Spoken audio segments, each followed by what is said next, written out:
منفرد انداز کے پیارے دوستو السلام علیکم۔ ایک مرتبہ جناب نبی کریم صلی اللہ علیہ وسلم قبرستان بقیع میں تشریف لے جا کر اہل قبور کے لیے دعائے مغفرت کی اور فرمایا، اے اہل مقارب، تمہیں اپنا یہ حال اور قبروں کا قیام مبارک ہو، کیونکہ اب دنیا میں تاریک فتنے ٹوٹ پڑے ہیں۔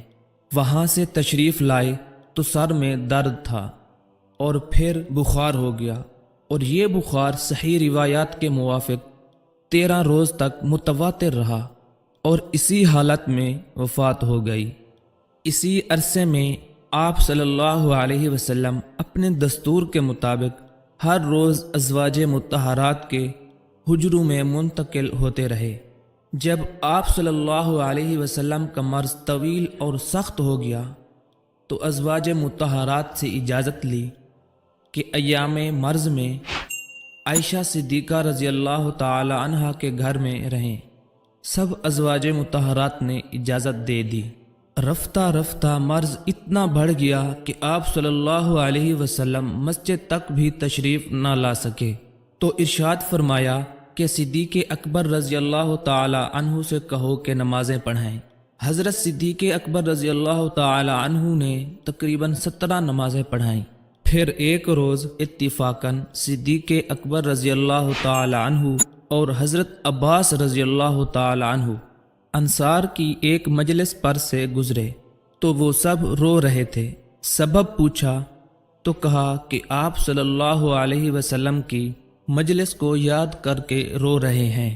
حضرت عباس رضی اللہ تعالی عنہ نے یہ خبر آپ صلی اللہ علیہ وسلم کو بھی پہنچا دی۔ یہ سن کر آپ صلی اللہ علیہ وسلم حضرت علی رضی اللہ تعالی عنہ اور حضرت فضل رضی اللہ تعالی عنہ کے کاندھے پر ٹیک لگائے ہوئے باہر تشریف لائے۔ حضرت عباس رضی اللہ تعالی عنہ آگے آگے تھے۔ آپ صلی اللہ علیہ وسلم ممبر پر چڑھے، لیکن نیچے ہی سیڑھی پر جلوہ افروز رہے اور اوپر نہ چڑھ سکے، اور بلیغ خطبہ دیا جس کے بعض کلمات یہ ہیں: اے لوگو، مجھے معلوم ہے کہ تم اپنے نبی کی موت سے ڈر رہے ہو۔ کیا مجھ سے پہلے کوئی نبی ہمیشہ رہا جو میں ہمیشہ رہتا؟ ہاں، میں اپنے پروردگار سے ملنے والا ہوں اور تم مجھ سے ملنے والے ہو۔ تمہارے ملنے کی جگہ حوض کوثر ہے۔ پس جو شخص یہ پسند کرے کہ بروز قیامت اس حوض سے سیراب ہو، تو اس کو چاہیے کہ اپنے ہاتھ اور اپنی زبان کو لا یعنی اور بے ضرورت باتوں سے روکے۔ میں تمہیں مہاجرین کے ساتھ حسن سلوک اور اتحاد کی وصیت کرتا ہوں۔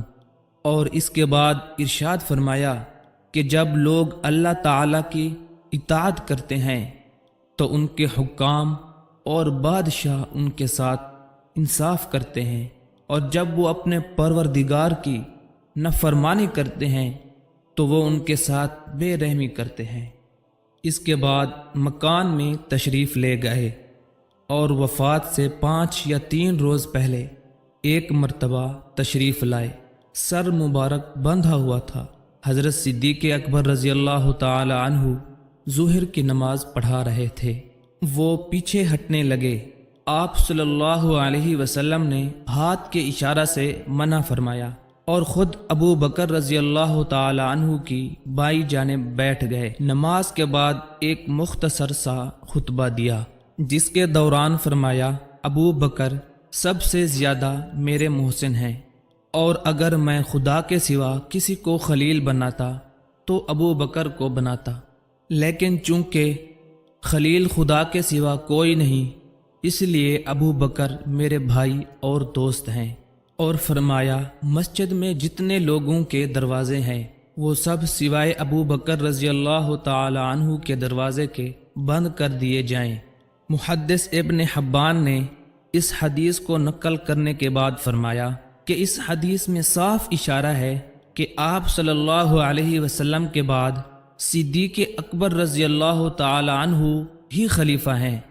اس کے بعد دوسری ربیع الاول دوشنبہ کے روز لوگ صبح کی نماز حضرت صدیق اکبر رضی اللہ تعالی عنہ کے پیچھے پڑھ رہے تھے کہ یکایک آپ نے حضرت عائشہ رضی اللہ تعالی عنہا کے حجرے کا پردہ کھول کر لوگوں کی طرف دیکھا اور تبسم فرمایا۔ صدیق اکبر رضی اللہ تعالی عنہ یہ دیکھ کر پیچھے ہٹنے لگے اور خوشی کی وجہ سے صحابہ کے قلوب نماز میں منتشر ہونے لگے۔ آپ صلی اللہ علیہ وسلم نے ان کے ہاتھ سے اشارہ فرمایا کہ نماز پوری کرو، اور خود اندر تشریف لے گئے اور پردہ چھوڑ دیا، اور اس کے بعد پھر باہر تشریف نہیں لائے۔ اسی روز ظہر کے بعد اس عالم سے انتقال فرما کر رفیق اعلیٰ کے ساتھ واصل ہوئے۔ فَإِنَّ لِلَّهِ وَإِنَّا إِلَيْهِ راجعون۔ صحیح بخاری کی روایات کے مطابق اس وقت حضور صلی اللہ علیہ وسلم کی عمر شریف 63 برس تھی۔